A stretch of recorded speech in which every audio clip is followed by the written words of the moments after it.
गांव के बड़े नदी के किनारे हल्की ठंडी हवा चल रही थी। रघुदास अपनी पुरानी नाव पर जाल ठीक कर रहा था। सूरज निकल चुका था, लेकिन उसके जीवन में उजाला अभी भी कहीं नहीं था। ओ रघु, फिर आ गया अपनी उसी पुरानी नाव को घसीटते हुए। लोगों की नावें सोने जैसी चमकती हैं और तेरी ये नाव, मेरा ख्याल है इससे तो लकड़ी बेचने वाले भी मना कर देंगे। कितनी बार कहें छोड़ दे, ये काम तेरे बस का नहीं। अरे भाई मोहन, तूने सच कहा।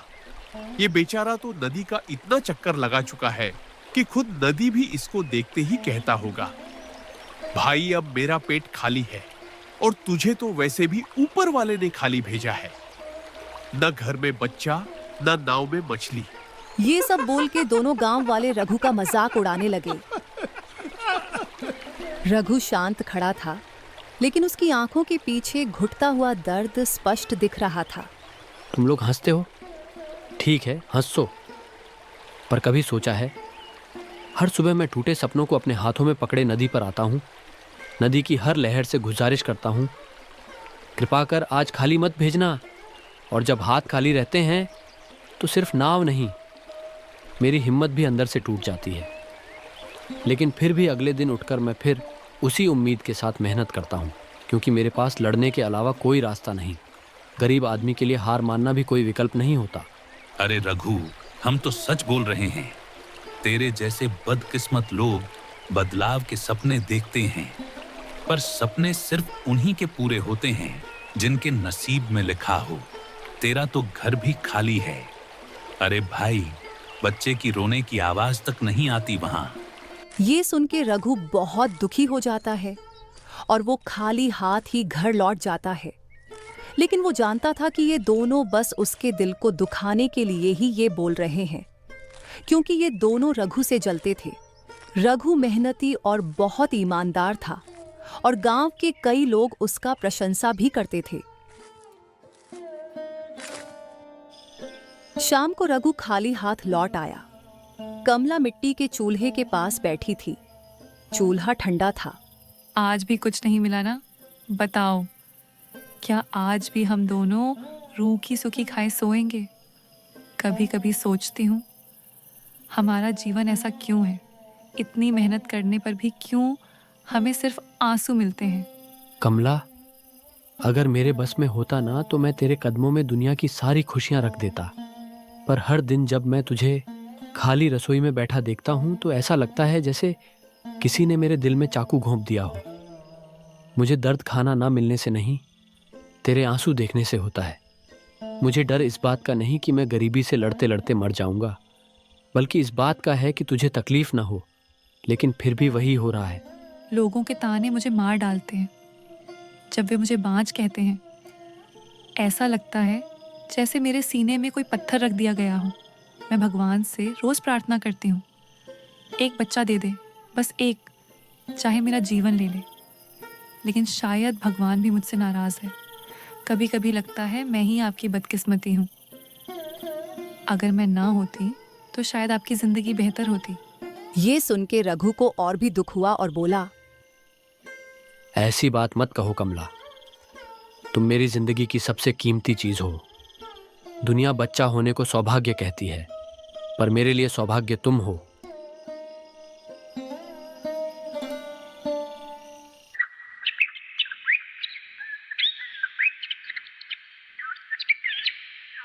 अगली सुबह रघु फिर नदी के किनारे गया। जाल फेंकते ही लहरें ऊंची हो गई। जाल किसी चीज में उलझा और उसका जाल फट गया।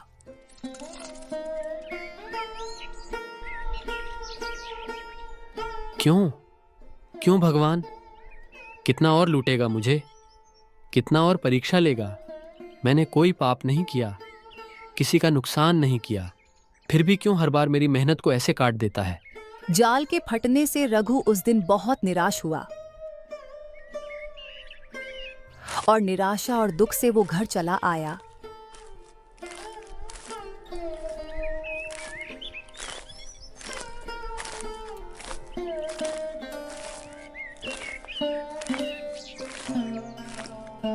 घर आया तो उसकी पत्नी उसको दुखी देख के पूछती है, ये जी आज फिर क्या हुआ जो इतनी जल्दी घर आ गए?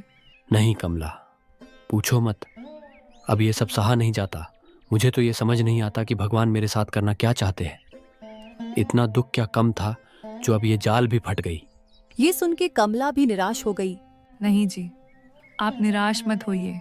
मुझे पता है हमें इस साल भी हर तरफ से बुरी किस्मत का ही सामना करना पड़ रहा है। फिर भी कोई नहीं, हम साथ कुछ न कुछ कर लेंगे। श्रम से ज्यादा भाग्य कुछ और नहीं हो सकता। चलिए हम दोनों मिलके इस जाल की सिलाई का काम करते हैं। रघु कमला की बात सुन के अपने मन को शांत करता है और दोनों मिलके फटे हुए जाल को सिलने के काम में लग जाते हैं।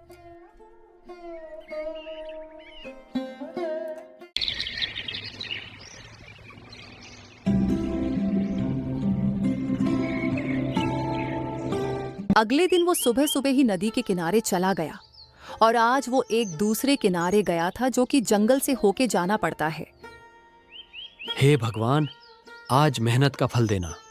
आज मुझे जैसे भी करके कुछ मछलियां ले जानी ही होगी, नहीं तो मेरे खाने के लाले पड़ जाएंगे। बहुत दिन से सही से पैसे नहीं मिले। रघु भगवान को याद करके अपना जाल पानी में फेंकता है और कुछ समय बाद जब वो जाल पानी से निकालता है तो वो देखता है कि काफी सारी मछलियां उसकी जाल में थी और ये देख के वो बहुत खुश हो गया।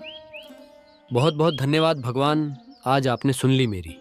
शायद आज बाजार जाके अच्छा मुनाफा कमा पाऊंगा। रघु फिर से लगातार पानी में जाल फेंकने लगा और देखते ही देखते उसे काफी मछली मिल गई थी। और कुछ समय बाद रघु सारे मछलियों को बाजार ले जाता है। दोपहर की धूप बाजार की गीली मिट्टी पर पड़ रही थी। लोग आवाजें लगाकर सामान बेच रहे थे और रघु भी वहां बैठे हुए ग्राहकों को पुकार लगाता है। आइए आइए, ताजी नदी की मछली है, आज सुबह ही पकड़ के लाया हूँ। किसी को जरूरत हो तो आकर ले जाए। भीड़ में खड़े कुछ लोग उसकी बात सुनने लगे और उसके पास मछली खरीदने आ गए। तभी पीछे से ठहाका गूंजता है। ओ देखो देखो, किस्मत वाला रघु आ गया। कहाँ था ना सबको, कभी ना कभी ये भी आएगा बाजार अपनी किस्मत बेचने। रघु, तू मछली बेचेगा? भाइयों, जरा पास आओ। उसके पास जाके कुछ नहीं मिलेगा। वो ऐसी मछली लाया है जैसे गटर से निकाल कर आया हो। किसी को खरीदनी है? लेना चाहो तो लो, लेकिन कल तक तबीयत खराब हो सकती है। भाई मोहन, भाई बशीर, मैं तुम दोनों से लड़ने नहीं आया, ना तुम्हारा बाजार छीनने आया हूँ। मैं तो बस मेरे घर की रोजी रोटी के लिए आया हूँ। और हाँ भाइयों, अगर मेरी मछली खराब लगे मत खरीदो, लेकिन इनकी बात मत सुनो। पहले आप लोग देख लो मछली कैसी है। तू अपने आप को बहुत बेचारा दिखाता है रघु, लेकिन सुन, ये बाजार दया का घर नहीं है। अगर पेट भरना है तो ताकत दिखा, रोने से व्यापार नहीं चलता। और सुनो सब, जो भी यह मछली खरीद कर ले जाएगा उसका पेट पूरा हफ्ता खराब रहेगा। इसे कभी भी नदी में मछलियां नहीं मिलती, ना ही इसमें मछली पकड़ने का क्षमता है। भाई रहने दो, सच में बदबू है शायद। मोहन और बशीर भैया गलत नहीं कहते कभी, चलो उनसे ही लेते हैं। रघु, तेरे बस की बात नहीं। काम छोड़, मजदूरी कर ले, वही ठीक रहेगा तेरे लिए। रघु की आंखें भर आईं, पर वो चुप रहा। सारे ग्राहक मोहन और बशीर से मछली खरीद के वहां से चले जाते हैं और रघु बेचारा एक उम्मीद में शाम तक वहीं बैठा रहता है, लेकिन उसकी कोई भी मछली नहीं बिकी। वो बहुत निराश हुआ और कुछ समय बाद सब कुछ समेट के अपनी मछलियां लेके घर चला जाता है। शाम उतर चुकी थी। घर पहुंचा। कमला की आंखें उम्मीद से भरी थीं। दरवाजा खुला। कमला आई, लेकिन उसकी मुस्कान पल भर में टूट गई। आप मछलियां घर ले आए, कुछ भी नहीं बिका क्या? आज तो बहुत सारे मछलियां मिले आपको, तो क्यों नहीं बेचा आपने? रघु चुप था। उसने बस सिर हिलाया और टोकरी जमीन पर रख दी। मछलियों से अभी भी पानी टपक रहा था, लेकिन रघु के आंसू भी उसी के साथ टपकने लगे। कमला भी सब समझ गई।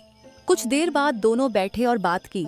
कमला, आज पहली बार मुझे लगा कि शायद मैं सच में नाकामयाब हूं।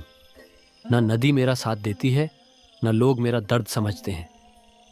मैंने पूरा दिन धूप में खड़ा होकर उम्मीद लगाई थी। सोचा था कि शायद आज हमारे जीवन में थोड़ा उजाला आएगा, लेकिन कोई ग्राहक नहीं आए। मुझे पता है, आपको फिर से मोहन और बसीर ने नीचा दिखाया है और लोगों के सामने आपको गलत ठहराया होगा, तभी आप दुखी हैं। नहीं कमला, अब मुझे भी लगता है कि शायद मोहन और बशीर सही कहते हैं। शायद मैं इस लायक ही नहीं हूँ। शायद भगवान ने मुझे सिर्फ हारने के लिए ही भेजा है। कभी सोचता हूँ, काश मैं थक कर कहीं सो जाऊं और उठूं ही ना। ऐसी बातें मत कीजिए ना। आपकी हार मेरी हार है। आप टूटे तो मैं भी टूट जाऊंगी। जो लोग आपका मजाक उड़ाते हैं उन्हें सिर्फ आपकी नाकामयाबी दिखती है, लेकिन जो दर्द मैंने आपकी आंखों में देखा है, उस दर्द के पीछे कितनी संघर्ष है वो तो सिर्फ मैं जानती हूँ। अब क्या ही बताओ कमला, तुम ना होती तो मैं कब का टूट चुका होता। लेकिन अब मुझसे ये सब सहा नहीं जाता। बचपन से ये सब झेलता आया हूँ। गरीब के घर जन्म ली, और वो भी फूटी किस्मत लेके। तुम्हें पता है मुझे कितना गलत लगता है। मैंने अपनी गरीबी और बदकिस्मती तुम्हें भी दे दी। तुमको तो मुझसे भी अच्छा जीवन साथी मिल सकता था, फिर भी तुमने मुझे क्यों चुना? बहुत हो गया जी, मुझे पता है हमारे साथ ज़्यादा कुछ अच्छा नहीं हो रहा है, लेकिन इसका मतलब ये नहीं कि हम अपने किस्मत को कोसते रहें। और रहा सवाल आपको चुनने की, आप में मुझे एक सच से जीवन साथी दिखता है और आप बहुत मेहनती हैं। और अभी चलिए इनमें से कुछ मछलियाँ पका लेते हैं और उसी से आज का गुजारा हो जाएगा। दिन का बना कुछ चावल है, उनको भी गर्म कर लूँगी। और हाँ, ये सब और सोचने की ज़रूरत नहीं है। कल आपको फिर से नदी में जाना होगा। ऐसे किस्मत के भरोसे सब नहीं छोड़ सकते। कमला की बातें सुन के रघु के चेहरे पे थोड़ा मुस्कुराहट आती है और वो भी रसोई में कमला की मदद करने जाता है।